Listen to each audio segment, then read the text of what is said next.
Hello दोस्तों, infinity universe channel में आपका फिर से स्वागत है। कैसे हैं आप सब लोग? उम्मीद है आप सब लोग खैरियत में हैं, आपका तबीयत सब तंदुरुस्त है, स्वस्थ हैं, आपके परिवार स्वस्थ हैं। दोस्तों, पिछले वीडियो में मैंने विटामिन सी के बारे में बताया था। आज दोस्तों मैं विटामिन सी के साथ जुड़ा हुआ और एक तत्व है जिंक के बारे में बात करूँगा। दोस्तों जिंक इसलिए क्योंकि कोविड के साथ जिंक और विटामिन सी जुड़ा हुआ है। डॉक्टर्स बार बार यही दो चीज़ों को लेने के लिए बताए जा रहे हैं। विटामिन सी के बारे में तो जितना मुझे जानकारी था मैंने पिछले वीडियो में आपको दिया था। जिंक के बारे में आप लोग बेशक जानते हैं, जिंक क्या है वो भी जानते हैं। डॉक्टर्स लेने के लिए कह रहे हैं, इम्यूनिटी साथ इसके बहुत अच्छा संबंध है। क्या संबंध है वही हम इस वीडियो में जानने की कोशिश करेंगे। और जिंक क्यों कामगार है, हमारे शरीर के लिए क्या क्या फ़ायदा देता है और क्या नुकसान है, वाकई में ये कोई नुकसान भी देता है, वो भी हम जानेंगे इस वीडियो के दौरान। और दोस्तों हमें हर दिन का कितना मात्रा लेना चाहिए जिंक, और हमें जिंक अगर शरीर में कम हो तो उसमें हमारा शरीर को क्या नुकसान हो सकता है। हम अगर जिंक हर दिन के रिक्वायरमेंट के हिसाब से अगर ज़्यादा लेते हैं तो भी हमें क्या नुकसान होता है, वो भी हम इस वीडियो में कवर करने की कोशिश करेंगे।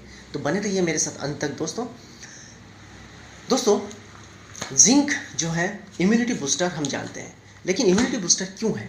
क्योंकि इसमें एंटीऑक्सीडेंट भारी मात्रा में पाया जाता है।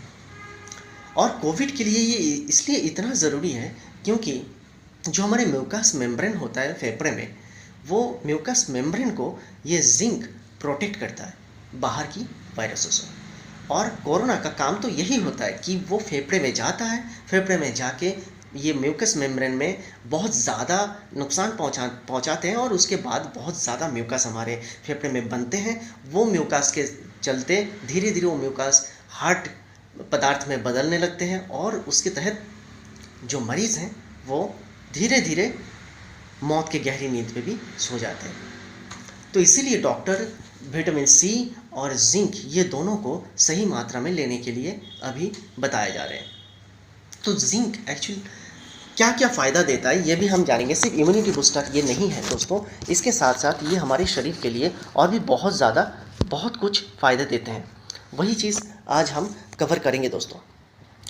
आपको अगर पुरानी बीमारी है जैसे कि हाई बीपी है, आपको डायबिटीज़ है, स्ट्रेस है, तो इन सब चीज़ों से मतलब जो आपको नुकसान हो रहा है, इन सब चीज़ों को मात देने के लिए जो दवाई बनते हैं वो दवाई में जिंक पाया जाता है।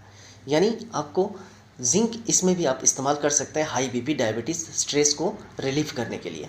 आपको अगर कहीं चोट लगा हुआ है, पुराना चोट है और उसमें आपको घाव बना हुआ है, तो घाव ठीक करने के लिए भी जिंक बहुत मददगार साबित होता है। आप देखे होंगे दोस्तों, डॉक्टर के पास हम जाते हैं तो जो हमें ऑइंटमेंट दिया जाता है घाव को ठीक करने के लिए, एक तो दवाई हम लेते हैं, एक तो टैबलेट्स वगैरह कैप्सूल वगैरह लेते रहते हैं, इंजेक्शन लेते हैं, लेकिन उसके साथ साथ जो मरहम दिया जाता है उसमें जिंक किसी न किसी फॉर्म में रहता ही है। तो दोस्तों कोई उम्र बढ़ने के साथ साथ इंसान को धीरे धीरे अपने आईसाइट भी कमज़ोर होने लगते हैं। मोतियाबिंद की प्रॉब्लम आते हैं बहुत लोगों को।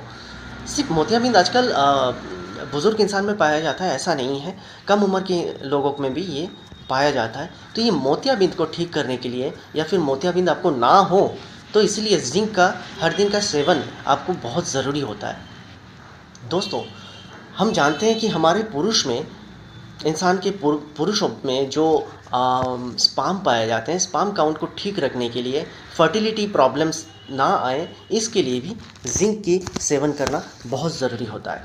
दोस्तों हमारा जो स्किन डिजीज़ होता है, चमड़े की जो बीमारी होती है जैसे कि एक्ने हो गए या फिर कई तरह की एक्जिमा हमारे शरीर में जो होता है, तो ये सब चीज़ों से निजात पाने के लिए भी जो मरहम वगैरह बनता है, जो क्रीम वगैरह बनता है, उसमें भी जिंक की इस्तेमाल किया जाता है। यानी जिंक इसमें कामगार होता है। दोस्तों इसे छोड़ के भी आपको अगर हड्डियों की कोई बीमारी है, यानी हड्डी कमज़ोर है, ज़्यादातर बच्चों में पाया जाता है ऑस्टियोपोरोसिस, यानी हड्डी की ठीक से विकसित ना होना, हड्डियाँ थोड़ा टेढ़ा मेढ़ा होना, यानी बच्चा पूर्ण रूप से विकसित नहीं हो पाता है। तो इसके लिए जो हड्डियों की कमज़ोरी को दूर करने के लिए भी विटामिन डी, कैल्शियम, इन सब चीज़ों के साथ साथ जिंक का होना बहुत ज़रूरी होता है। दोस्तों न्यूरोलॉजिकल प्रॉब्लम में भी आजकल जिंक का इस्तेमाल होता है। कॉमन कोल्ड एंड फ्लू, जैसे कि विटामिन सी में भी मैंने बताया था, कॉमन कोल्ड ठीक करने में विटामिन सी बहुत कारगर है। लेकिन यहाँ पे जिंक भी है, लेकिन जिंक यहाँ पे इतने मात्रा में सेवन करना पड़ता है कॉमन कोल्ड को भगाने के लिए, जैसे कि निमोनिया, जो कि आजकल कोरोना का एक बहुत महत्वपूर्ण पहलू है। तो वो निमोनिया को भगाने के लिए, निमोनिया को ठीक करने के लिए भी आपको जिंक की सेवन करना बहुत ज़रूरी है। लेकिन इसमें हर दिन का जो जिंक रिक्वायरमेंट होता है वो 75 मिलीग्राम तक होता है, जो कि हमारा डेली रिक्वायरमेंट से बहुत ही ज़्यादा है। ये सब सोच छोड़ के भी आपको अगर थिंकिंग की, यानी कोई चीज़ आप सोचते हैं लेकिन सोच का मतलब कहीं परिणाम नहीं निकालता है, आपका मेमोरी धीरे धीरे लॉस हो रहा है, आपका हेयर लॉस हो रहा है, तो कहीं ना कहीं आपको ये पता होना चाहिए कि ये जिंक की कमी की वजह से हो सकता है। यानी जिंक आपको यहाँ पे मदद कर सकता है। दोस्तों, निमोनिया तो मैंने बोल ही दिया, ये सब छोड़ के भी जिंक अभी हम जानेंगे जिंक के कमी से हमें क्या क्या प्रॉब्लम आ सकती है शरीर में। जैसे कि हम जो फ़ायदे मैंने बताए हैं, वही फ़ायदे को आप अगर विपरीत तरीके से देखें तो वही आप इसमें नुकसान का काम करता है। जैसे कि सही तरीके से सोच ना पाना, याददाश्त कम हो जाना, कोई घाव ठीक से ठीक ना होना, आपका निमोनिया का प्रॉब्लम आ जाना, आपको डायरिया दस्त की प्रॉब्लम आ जाना, खुदा यानी भूख ना लगना, या फिर आपको कोई चीज़ की स्वाद, कोई खाने का स्वाद आप ठीक से ले नहीं पाते हैं, तो ये भी जिंक की कमी की वजह से हो सकता है। मर्दों में फर्टिलिटी, स्पर्म काउंट की प्रॉब्लम आ सकती है जिंक की कमी की वजह से।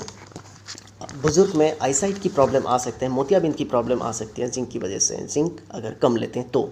हम जानेंगे दोस्तों कि ये जिंक अगर हम ज़्यादा लेते हैं तो हमें क्या नुकसान होता है। दोस्तों देखिए, जिंक अगर हम ज़्यादा लेते हैं, ज़्यादा यानी कितना, 40 मिलीग्राम से ज़्यादा अगर हम जिंक लेते हैं तो हमारे शरीर के लिए फ़ायदा नहीं, नुकसान पहुंचाता है। और हर दिन का अगर कोई इंसान 150 से 450 ग्राम तक का, सॉरी माफ़ कीजिएगा, 150 से 450 मिलीग्राम तक का अगर जिंक लेते हैं तो हमारे शरीर में भारी मात्रा में नुकसान पहुंचाता है। 40 मिलीग्राम से ज़्यादा अगर आप लेते हैं तो उसमें आपके शरीर में टॉक्सिन्स भर जाते हैं, क्योंकि जिंक एक मेटल है, वो हम ले रहे हैं शरीर के कुछ काम को ठीक रखने के लिए, लेकिन ज़्यादा लेते हैं तो वो विषैले पदार्थ बन जाता है हमारे शरीर के लिए। तो इसीलिए टॉक्सिन्स पैदा करती हैं। बहुत ज़्यादा आपको सर दर्द हो सकता है, वॉमिटिंग हो सकता है, दस्त हो सकता है, बहुत ज़्यादा पेट दर्द हो सकता है। दोस्तों, स्पर्म काउंट, जैसे मैंने कहा था, कम जिंक के वजह से स्पर्म काउंट में गड़बड़ी आती है। तो यहाँ पे जिंक अगर ज़्यादा लेते हैं तो भी आपका फर्टिलिटी प्रॉब्लम में प्रॉब्लम आ सकती है, स्पर्म काउंट में प्रॉब्लम आ सकती है। परमानेंटली दोस्तों आप अपने गंध सूंघने का जो क्षमता होती है शरीर का, जो क्रियाएं होती हैं, वो भी आप परमानेंटली खो सकते हैं दोस्तों। हाँ दोस्तों, मैं सही कह रहा हूँ। आप जिंक अगर ज़्यादा लेते हैं तो परमानेंटली, हमेशा के लिए आप अपना सूंघने का क्षमता खो सकते हैं। जिंक अगर हम 150 से 450 मिलीग्राम तक हर दिन का लेते हैं तो हमें क्या नुकसान हो सकता है दोस्तों। नुकसान, इसमें भारी मात्रा में नुकसान हमें होता है। जैसे कि दोस्तों, आयरन का एब्जॉर्बेशन, उसमें भी विटामिन सी और जिंक दोनों बराबर मात्रा में काम करता है। तो इसमें विटामिन सी तो मैंने बताया था, लेकिन जिंक जो है, जिंक अगर आप बहुत ज़्यादा लेते हैं तो आयरन का सही तरीके से एब्जॉर्ब नहीं हो पाता है हमारे शरीर में। इम्यून सिस्टम जैसे जिंक ठीक करता है, ठीक उसी तरह जिंक अगर आप ज़्यादा लेते हैं तो इम्यून सिस्टम खराब भी ये करता है। जी हाँ दोस्तों, ये जिंक ज़्यादा लेने से इम्यून सिस्टम हमारा डगमगा जाता है, गड़बड़ा जाता है और ये ख़राब होने लगते हैं।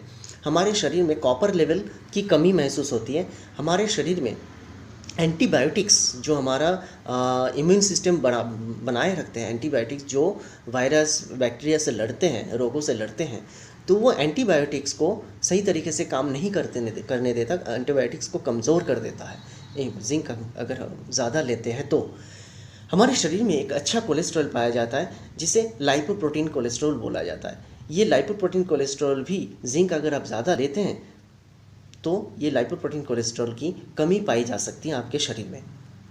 दोस्तों, अभी हम बात करेंगे कि ये जिंक हमें किन किन चीज़ों में मिलता है। देखिए दोस्तों, पहले बता दूं कि जिंक जो है, कोई भी वेज आइटम, जो लोग वेजिटेरियन हैं उनके लिए जिंक की आपूर्ति करना खाने के माध्यम से थोड़ा मुश्किल ही होता है। नामुमकिन तो नहीं, पर मुश्किल होता है, क्योंकि जितने भी वेज आइटम हैं या फिर डेयरी प्रोडक्ट्स हैं, नट्स हैं, बीन्स हैं, इन सब चीज़ों से जिंक की आपूर्ति करना थोड़ा सा मुश्किल लगता है। आप अगर नॉनवेज खाते हैं तो आपके लिए जिंक की आपूर्ति करना बहुत ज़्यादा मुश्किल नहीं है, क्योंकि ऑयस्टर जो समुद्री एक प्रकार की जीव होती हैं जिनमें से मोती निकलते हैं, आप जानती होंगे। तो ये ऑयस्टर में बहुत ज़्यादा जिंक पाया जाता है। एक ऑयस्टर एक इंसान की हर दिन की रिक्वायरमेंट पूरा करने के लिए काफ़ी होता है, और ये बड़ी लजीज खाना भी बनता है हमारे, ये सी फूड की तौर पे देखा जाता है इसे, और इससे बहुत लजीज खाना भी बनता है।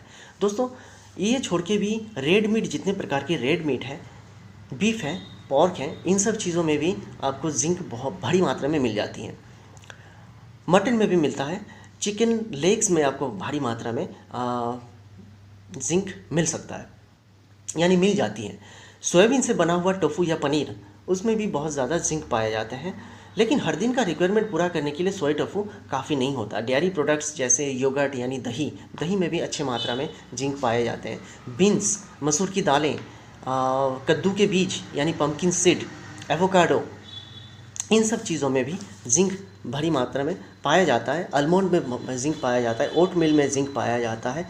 ये सब छोड़ के आपको अंडा में भी थोड़ा बहुत जिंक मिल जाता है, लेकिन हर दिन का रिक्वायरमेंट पूरा करने के लिए ये सही मात्रा नहीं होता है दोस्तों। इसलिए सप्लीमेंट लेना, जो लोग मेनली वेजिटेरियन हैं उनके लिए सप्लीमेंट बहुत ज़रूरी होता है दोस्तों, उम्मीद है आज का ये जो इन्फॉर्मेशन था जिंक के बारे में मेरे पास, तो ये मैंने आपको दे पाया सही तरीके से। और भी अगर कुछ जानना होगा तो कमेंट बॉक्स में वो लिखिए ज़रूर। और मेरा ये वीडियो अगर पसंद आए दोस्तों तो इसे लाइक, शेयर, सब्सक्राइब करना ना भूलें। सब्सक्राइब ज़रूर करें, और सब्सक्राइब के बाद जो बेल बटन है उसे भी दबाना ना भूलें दोस्तों।